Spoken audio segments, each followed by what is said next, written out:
સવારમાં બ્રશ મારી રાહ જોતું હતું, પણ હું બા ભેગી કારેલા ઉતારવામાં વ્યસ્ત હતી.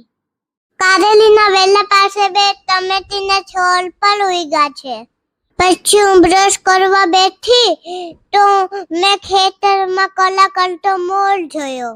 પછી ઘી ને ભાખરી નાસ્તો કરી લીધો ને આજુ મારું મિની ગાર્ડન.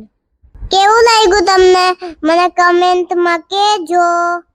પછી બા મને ટેટર પક્ષી આવે ને એના ઈંડા જોવા લઈ ગયા. પછી મમ્મીએ મને તેલ નાખીને ચોટલો વાળી દીધો. બપોરે સૂઈને ઉઠી તો મમ્મીએ મને કાલની જેમ ગુલાબનું શરબત બનાવી દીધું. આજે દૂધમાં બનાવ્યું છે. મને બહુ મજા આવી ગઈ શરબત પીવાની.